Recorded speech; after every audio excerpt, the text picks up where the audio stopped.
ہوگا تو اس کے مختلف معنی ہوتے ہیں۔ موت کا ایک معنی تو یہ بھی ہے کہ انسان کی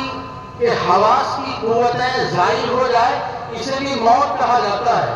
حضرت مریم رضی اللہ تعالی عنہا کے بارے میں قرآن پاک کے اندر موجود ہے کہ جب انہیں درد ذہن کا احساس ہوا تو حضرت مریم نے فرمایا تھا، اللہ تبارک تعالیٰ قرآن پاک میں ارشاد فرماتا ہے، قالت یا لیتنی مت قبل ھذا وکنت نسیا منسیا، کہ کاش میں اس سے پہلے ہی مر گئی ہوتی اور بھولی بسری ہو جاتی۔ موت کا ایک معنی نیند کے بھی ہے، اسی لیے کہا جاتا ہے کہ نیند خفیف موت ہے اور موت ثقیل نیند کا نام ہے۔ قرآن پاک میں اللہ تبارک تعالیٰ نے ارشاد فرمایا، هو الذی یتوفاکم باللیل، کہ وہ جو تمہارے اوپر رات میں موت نیند یعنی موت کو طاری کرتا ہے۔ تو حضرات موت کے مختلف معانی ہیں، انہی معانی میں سے ایک معنی موت کا یہ بھی ہے کہ قوت نشو و نما کو زائل کرنا، حیوانات نباتات وغیرہ سے قوت نشو و نما کو زائل کرنا یہ بھی موت ہے۔ اس کے تعلق سے قرآن پاک میں جا بجا آیتیں موجود ہیں۔ نشو و نما کو زائل کرنا، اسی بنیاد پر کہا جاتا ہے زمین کے بارے میں یحیی اللہ بعد موتہا، کہ اللہ تبارک تعالیٰ اسے اس کے موت کے بعد زندہ فرمائے گا، یعنی اس کی قوت نشو و نما زائل کر دینے کے بعد اللہ تبارک تعالیٰ اسے وہ صلاحیت عطا فرمائے گا کہ پھر سے وہ اس کے اندر نشو و نما کی قوت پیدا ہو جائے اور پھر وہ سبزہ زار اگانے لگے۔ پیارے محترم بزرگوں اور دوستو، ہم نے پڑھا، آپ بھی پڑھتے ہیں، کہا جاتا ہے الموت المطر حیات للارض، کہ زمین بارش زمین کی زندگی ہے، پانی زمین کی زندگی ہے۔ اسی معنی کی وضاحت کرتے ہوئے اگر میں یہ آیت پیش کروں کہ حضرت عزیر علیہ السلام جب ایک مرتبہ اپنے گاؤں سے نکل کر پہنچے ایک بستی میں تو دیکھا دور دور تک کوئی آبادی نہیں ہے۔ آپ اپنے ساتھ گدھا لیے ہوئے تھے، اس پر سوار تھے اور آپ کے ساتھ کھجور یا انگور کا رس کا ایک پیالہ تھا، آپ ساتھ میں لے کے چلے اور پوری بستی کا چکر لگایا، کہیں پر کوئی نظر نہیں آیا، کسی سے ملاقات نہیں ہوئی، تو آپ کو تعجب ہوا اور کہنے لگے کہ اللہ تبارک تعالیٰ اسے دوبارہ کیسے پیدا فرمائے گا، زندہ فرمائے گا۔ قرآن پاک میں آیا ہے اوکلذی مر علی قریۃ وہی خاویۃ علی عروشہا قال کیف یحیی ھذہ اللہ بعد موتہا فاماتہ مئۃ عام ثم بعثہ۔ حضرت عزیر علیہ السلام جب اس گاؤں کے پاس سے گزرے، مفسرین فرماتے ہیں کہ وہ کوئی گاؤں اور نہیں بلکہ بیت المقدس تھا، اور کہا جاتا ہے کہ اس وقت کا بادشاہ بخت نصر نے جب بیت المقدس کے گاؤں کو اور یہودیوں کو تہہ دیکھ کر ڈالا، اچھی طرح سے ختم کر دیا، کوئی آبادی نہیں بچی، تو حضرت عزیر علیہ السلام کا جب ادھر سے گزر ہوا تو آپ نے دیکھا کہ کچھ بھی نہیں ہے، تو آپ کو تعجب ہوا اور پھر آپ نے یہ فرمایا کہ اللہ تبارک تعالیٰ اس کو دوبارہ کیسے زندہ فرمائے گا؟ تو اللہ تبارک تعالیٰ نے آپ کو 100 سال تک موت طاری رکھا آپ پر۔ روایت میں آتا ہے کہ حضرت عزیر علیہ السلام جب اس بستی کے پاس سے گزر رہے تھے تو صبح کا وقت تھا اور آپ نے اپنے گدھے کو ایک کھوٹے سے باندھ دیا اور سونے کے لیے آپ آرام کرنے کے لیے تھوڑی دیر سوئے تھے کہ اتنے میں اللہ تبارک تعالیٰ نے آپ کی روح قبض کر لی اور 100 سال تک آپ اسی حالت میں رہے۔ روایت میں آتا ہے کہ پھر اس کے 70 سال کے بعد ایران کے کسی بادشاہ نے اس بیت المقدس کو آباد کیا اور پہلے جو آبادی تھی اس سے زیادہ اچھی طریقے سے آباد کیا، اور پھر اس کے بعد 30 سال تک حضرت عزیر علیہ السلام کو اللہ تبارک و تعالیٰ نے لوگوں کی آنکھوں سے نظروں سے اوجھل رکھا۔ 30 سال تک इस तरह 70 साल के बाद आबादी और 30 साल और 100 साल जब मुकम्मल हो जाता है तो हजरत उज़ैर अलैहिस्सलाम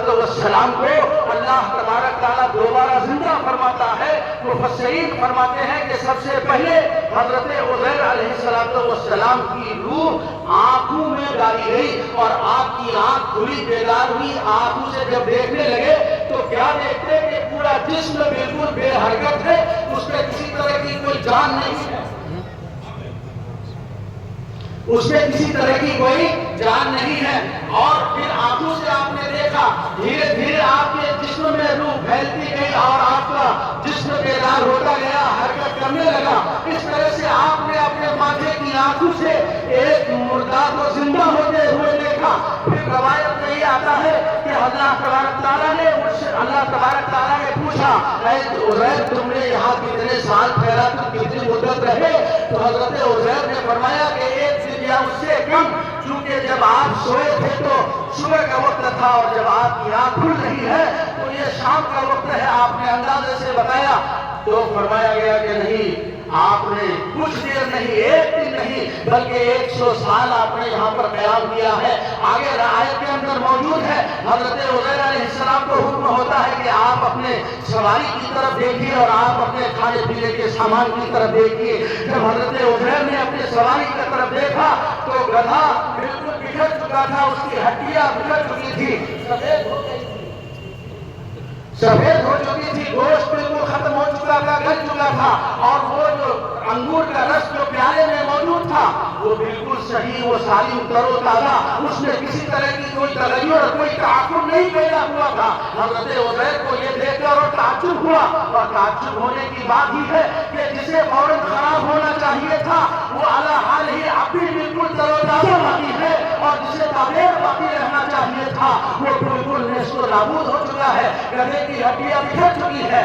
अल्लाह का हुक्म होता है, हजरत उज़ैर देखते क्या है कि गधे की हड्डियां जो बिखरी हुई थी वो एक दूसरे से जुड़ने लगती है, और फिर गोश्त चढ़ता है, गोश्त के ऊपर खाल, खाल के ऊपर बाल, इस तरह से गधा तैयार हो जाता है और उसमें रूह डाली जाती है और वो गधा आवाज करने लगता है, आवाज निकालने लगता है। हजरत यहीं से हजरत उज़ैर अलैहिस्सलाम को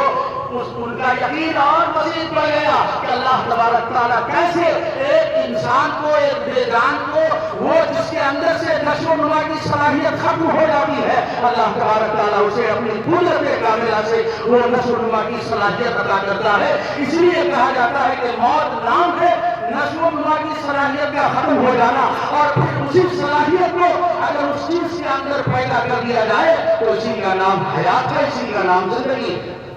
इसी तरीके से हजरत इब्राहिम अलैहिस्सलाम के बारे में आता है, मुफस्सिरीन फरमाते हैं कि एक मरतबा आप समंदर के किनारे टहल रहे थे तो एक इंसान की लाश आपको नजर आई। क्योंकि समंदर का पानी चढ़ता भी है, उतरता भी है। जब से पानी चढ़ रहा है तो हजरत इब्राहिम अलैहिस्सलाम ने देखा कि समंदर की मछलियां लाश को खा रही है। जब पानी उतर रहा है तो दरिंदे आकर लाश को खा रहे हैं, और जब दरिंदे चले जाते हैं तो परिंदे आकर लाश को खा रहे हैं। हजरत इब्राहिम को यकीन था, लेकिन उनके दिल में ख्याल हुआ कि देखा जाए, माथे की नजरों से, आंखों से देखा जाए कि अल्लाह तबारक तआला कैसे मुर्दे को जिंदा फरमाता है। कुरान पाक लाया, वो इस्माइल इब्राहिम और रब्बु इस्माइल इब्राहिम रब्बी अरिनी कैफा तुह्यिल मौता। जब हजरत इब्राहिम ने फरमाया, ऐ मेरे परवरदिगार, देखा तू किस तरह से मुर्दे को जिंदा फरमाता है, तो अल्लाह ने फरमाया अवलम तुमिन, क्या तुझे ईमान नहीं, यकीन नहीं है? हजरत इब्राहिम ने फरमाया भला क्यों नहीं, वलाकिन यत्मइन्नु क़ल्बी, लेकिन मैं इसलिए देखना चाह रहा हूँ ताकि मुझे दिल का इत्मीनान हासिल हो जाए। अल्लाह ने फरमाया इब्राहिम जाओ, 4 परिंदे पकड़ लो और उनकी बोटियां करो, जमे करो, बोटी बोटी करके मुख्तलिफ पहाड़ों पे रख दो।